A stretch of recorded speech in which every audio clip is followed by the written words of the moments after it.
Bonjour, je vous retrouve aujourd'hui avec un nouveau tuto vidéo pour Simply Graphic. Alors aujourd'hui, on va se lancer dans une petite série de cartes et je vais travailler avec vous plusieurs die. Vous allez voir le même die utilisé de façon différente. Coucou, souvent quand même avec une base d'aquarelle. Donc vous allez voir ça, j'en ai fait plusieurs petites vidéos comme ça.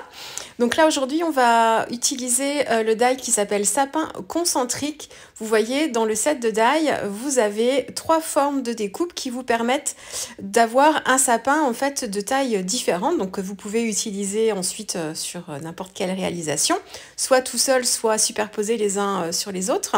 Et puis moi là ce que je vais vous montrer c'est l'utilisation du négatif en fait. Ce die là il est aussi fait pour ça, pour être utilisé comme ça, peut-être surtout comme ça d'ailleurs.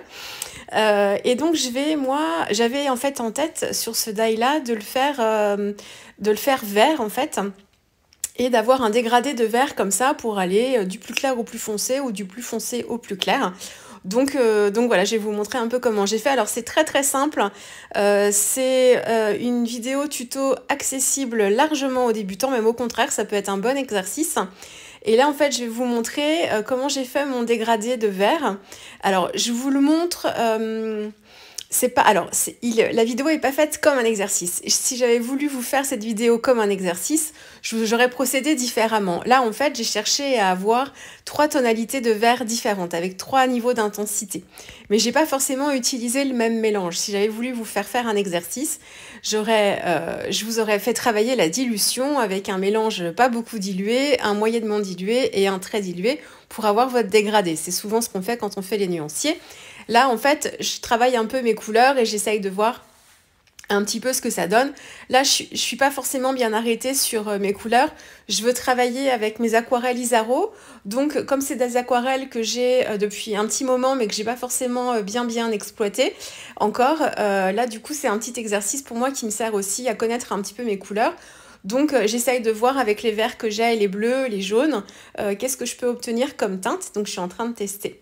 Là, je suis partie sur un petit mélange de vert de vessie. En fait, dans les couleurs Isaro, pour l'instant en couleur, j'ai le vert de vessie, le vert Norman, le vert émeraude. Et puis ensuite en jaune, j'ai le jaune Isaro clair et j'ai le jaune chartreuse. Je crois que c'est comme ça qu'il s'appelle. Jaune chartreuse, je vous vérifie tout de suite. Oui, c'est ça. Et ensuite en bleu, j'ai le bleu de Prusse et puis j'ai le bleu de phthalo, il me semble aussi. Donc là, je suis en train de créer un petit mélange. Donc j'ai un peu de vert de vessie, un petit peu de vert Norman. Et puis ensuite, c'est avec le jaune chartreuse que je suis en train de jouer pour avoir la couleur qui m'intéresse. Donc le premier carré ici, il est fait avec un niveau de dilution moyen, c'est-à-dire c'est tel quel quand je prends dans mon godet, que je mélange un petit peu mes couleurs, je fais ma couleur comme ça, c'est tel quel. Le deuxième petit carré vert, en fait, c'est la même couleur que j'ai dans ma petite palette. Vous voyez à peine le bas de la palette là, en forme de feuille. Donc c'est la couleur que j'ai dans cette palette et que je vais diluer un tout petit peu avec de l'eau pour obtenir la couleur un peu plus pastel, un peu pistache en fait que vous avez en dessous. Et là, en fait, du coup, comme je ne l'ai pas fait dans le bon ordre, parce que j'étais en train un peu de tester mes couleurs à ce moment-là, je suis en train de faire le 3e carré qui, pour moi, est le carré le plus foncé. Et en fait, là, du coup, comme j'ai testé pas mal mes couleurs et mes mélanges, je me retrouve avec une tonalité de vert qui n'est pas du tout celle du carré, en fait, du premier carré qui est à gauche. Donc, je vais essayer, en fait, d'ajuster ma couleur pour déjà un petit peu la désaturer parce que je veux qu'elle soit un petit peu plus foncée et puis pour qu'elle se rapproche un petit peu en fait de la gamme de la tonalité des verts que j'ai en fait juste à gauche. Donc là pour l'instant le vert là il me convient pas trop puisqu'il tire un peu vers la terre verte, un petit peu vers les kakis. J'ai mis un petit peu trop de jaune chartreuse. Donc je suis en train là d'équilibrer les 2 carrés. Si vous voulez faire un dégradé avec 4 carrés différents, je vous le dis, le plus simple c'est de faire un jus pas trop dilué au début, le premier jus pas trop dilué, donc vous mélangez vos couleurs, ou vous prenez même une seule et même couleur.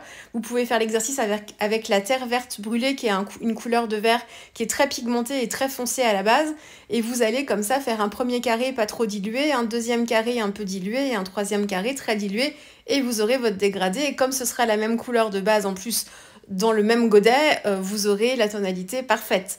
Moi, je me suis amusée un petit peu avec mes couleurs. Donc, vous voyez, là, je suis en train d'ajuster. Le carré du bas, il me convient bien. Je le laisse comme ça et j'essaie d'ajuster la couleur entre celui de gauche et celui de droite. Et en fait, j'ai refait un petit passage sur le carré de gauche avec le mélange de couleurs que j'avais utilisé pour le carré de droite pour rééquilibrer un petit peu. Et là, je suis en train de foncer le carré de droite, pardon. Donc pour ça, en fait, je suis en train de mettre... Alors, comment foncer une couleur quand on n'a pas ni de sépia ni de gris de paint? Vous voyez dans ma palette, pour l'instant, chez Isaro, je me suis pas en fait acheté de godet neutre, c'est-à-dire que j'ai pas de gris de paint. Mon Dieu, comment est-ce que je peux faire sans gris de paint? Et j'ai pas de sépia. Et le sépia, je l'utilise aussi assez souvent. Eh bien, en fait, normalement, un aquarelliste, il est capable de se débrouiller avec les 3 couleurs primaires seulement. Il a le jaune, le bleu, le rouge, et avec ça, il peut faire toutes les couleurs. Ici, j'ai un peu plus que les 3 couleurs primaires, mais en fait, pour foncer ma couleur et la désaturer surtout, il faut que j'utilise une couleur complémentaire, c'est-à-dire une couleur opposée dans la roue chromatique. La couleur opposée du vert, c'est le rouge. Et donc, en fait, dans ma palette, j'ai 2 roses, mais j'ai surtout un rouge. Et en fait, c'est le rouge qui s'appelle chez Isaro le rouge de cadmium foncé. Et en fait, je vais l'utiliser par petites touches à mon mélange de vert pour l'assombrir un petit peu et désaturer un petit peu la couleur. Et j'ai essayé comme ça de tester, de voir à quel moment en fait j'avais une couleur qui était dans le bon combo en fait par rapport à mes 3 couleurs de vert et qui était un petit peu plus foncée pour avoir vraiment ce dégradé foncé, ton moyen et ton clair. Une fois que je l'ai trouvé, j'ai découpé mes petits carrés. Alors j'ai bien séché au heat gun. J'ai découpé mes petits carrés et là je vais m'attaquer juste au montage. Alors je suis en train de faire quoi? Je ne sais pas. Sûrement je suis allée... j'ai pourtant découpé mes formes. Je ne sais pas ce que je suis en train de faire. Bon, j'ai pas coupé cette partie, pardon. Ah oui, voilà. j'étais en train de tester, et oui, de découper un petit sapin blanc pour voir un peu comment j'allais faire. Et donc là en fait... Ici, j'ai procédé du plus foncé, donc le petit carré le plus foncé vers le haut. Ensuite, au milieu, la couleur moyenne et la couleur la plus claire en fait en dernier plan pour finir en fait avec le blanc de mon papier. On peut le faire à l'inverse bien sûr, il n'y a pas de règle, vous faites vraiment comme vous voulez. Et en fait, je trouvais que le fond de ma carte, là où il y a le petit sapin blanc, je voulais pas forcément le laisser blanc. Alors vous avez vu des exemples d'utilisation de ce die-là en fait sur le compte Instagram de Simply Graphic et sur leurs réseaux sociaux. Et en fait certaines filles de la DT utilisaient des morceaux de papier imprimé en fait pour utiliser ce petit sapin là, le petit dernier. Et ça rend trop bien. Vous avez une feuille de papier avec un effet d'écossais, enfin un motif écossais en fait. Et qui est dans les teintes de rouge et de vert, mais avec un petit peu de blanc quand même, qui rend super bien. Enfin voilà, vous avez plein d'autres exemples d'utilisation. Moi, je voulais garder mon sapin en fait blanc, donc le tout petit dans le fond. Je le voulais blanc, mais je voulais pas que ce soit non plus juste le papier. J'ai hésité à utiliser un tampon, mais je voulais pas de noir, je voulais pas de doré, enfin je voulais du ton sur ton, enfin bon. Et donc, alors le die que c'est pas celui que je préfère parce qu'en fait j'en ai plusieurs, mais c'est celui que j'utilise beaucoup et en fait qui me permet de travailler mes fonds en fait sans ajouter de couleur particulièrement. C'est le die qui s'appelle fond Merry Christmas, je crois que c'est comme ça qu'il s'appelle. Et en fait, c'est un die carré qui vous imprime en fait qui vous fait une empreinte de texte en fait dans votre papier. Donc ça le découpe pas vraiment, ça le découpe à certains endroits, mais ça vous évite pas les lettres en fait et ça vous donne un effet d'embossage à froid. Mais vous avez pas en fait le côté relief boursouflé de l'embossage à froid. Par moment, c'est vraiment le papier qui est découpé. Si vous utilisez plusieurs épaisseurs de papier, c'est-à-dire si vous doublez votre carte, par exemple, moi c'est ce que j'ai fait pour une autre carte, j'avais une carte pliée en deux, j'ai mis mon die par-dessus, et en fait l'empreinte s'est mise donc à couper un petit peu le papier sur le haut, donc c'est sa fonction première, et ensuite à quand même imprimer en fait le papier qui était en dessous, donc la deuxième feuille, et sur le deuxième papier qui était en dessous, en fait ça m'a fait là plutôt comme un gaufrage, c'est-à-dire j'avais une empreinte mais très légère, comme si mon papier avait été en fait embossé à froid. Donc c'est un super die et vous allez le voir dans beaucoup de mes réas. En fait, c'est un petit peu mon die fil rouge que j'utilise par petites touches un petit peu différemment pour apporter un petit peu de texture. Et je trouve que ça donne toujours le petit, voilà, le petit plus. Ensuite, donc j'ai repris ce die-là avec le fond Merry Christmas. Et en fait, donc je l'ai passé dans la Big Shot. J'ai découpé en fait mon carré tout autour, de la même taille en fait que les carrés avec les sapins évidés, mais j'ai pas découpé de sapin dedans. Je l'ai utilisé en fond. Et en fait, ensuite, je suis venue coller les trois autres découpes avec les sapins évidés pour me faire en fait comme ça une épaisseur. Donc en fait, ici, je vais avoir quatre épaisseurs de papier.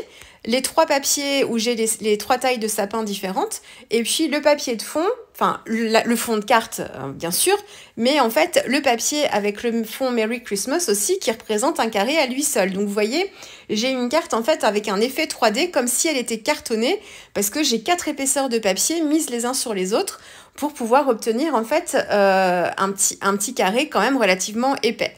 Pour compléter la mise en page, j'ai découpé le die Joyeux Noël. C'est un set de die avec des petites breloques. J'ai juste enlevé le yeah en fait pour ne récupérer que le texte. Et puis j'ai mis la petite étoile en haut du sapin. Et cette étoile-là, elle a été découpée dans du papier miroir mat. Et en fait, c'est le die qui vous permet de faire des petits sapins en fait en forme de cône. Et non, c'est pas ce set-là, c'est celui... si, ça peut être aussi celui-ci, mais vous avez aussi un set, une découpe dans le set de boules de Noël avec des étoiles aussi. Et en fait, genre, je sais plus lequel des deux que j'ai utilisé, mais voilà, c'est juste une récupération d'une petite étoile comme ça. Miroir mat aussi, juste collé au-dessus du sapin. Voilà, et en fait, avec l'effet du papier aquarelle, on a l'impression d'avoir un petit peu du feutre. Il y a un effet de texture avec le papier aquarelle qui est plutôt sympa aussi. J'espère que cette petite vidéo vous aura plu, puis on se retrouve très vite avec une prochaine vidéo pour Simply Graphique. Au revoir.